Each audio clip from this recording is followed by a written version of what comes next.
numaraydı Serhan Bey. Neyse onu girin, Veylo'yu girin. Veylo bu bir töre cinayetiyle ilgili. Sonra Sezen Aksu'nun sözleri olanı gireriz.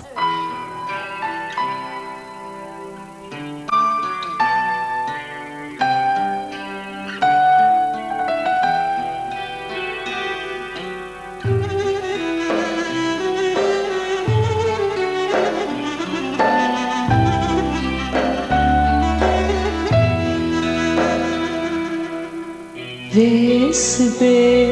emrabun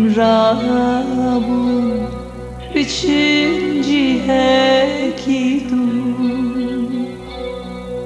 Khawne reş bimra Heyamı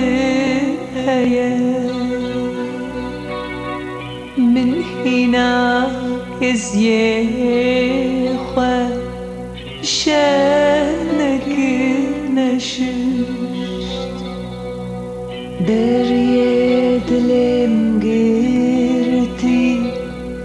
ما مدندرده بسبي أمي هارن كو تدبجي أمي هارن دو بسبي أمي هارن كو أمي هارندو ويلو ويلو ويلو ويلو ويلو ويلو ويلو ويلو ويلو ويلو ويلو ويلو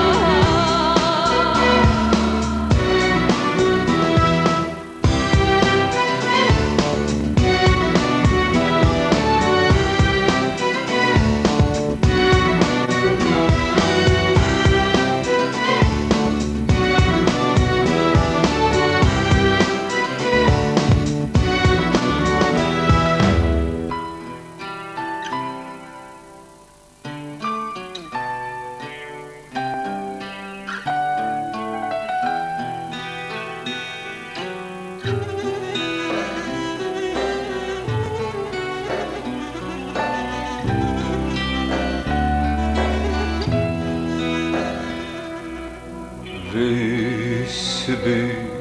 emdiçin riyeki bedil Beçarmam nizanım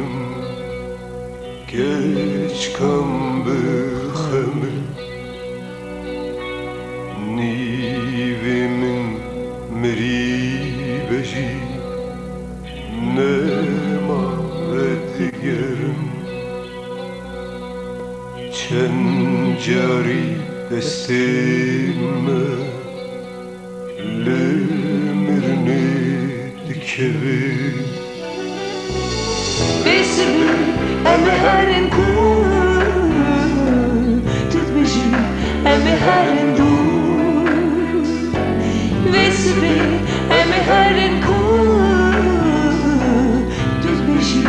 eme haren du Waylo waylo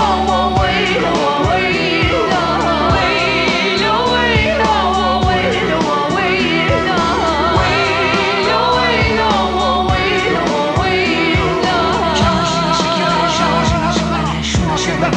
Şuna zerbe bela merve şamajina şekere Şuna şerbe bela terbe şuna zerbe bela merve Cimame bebin tari cimame bebin hari ma Cimame bebin hari cimame bebin hari Duru keda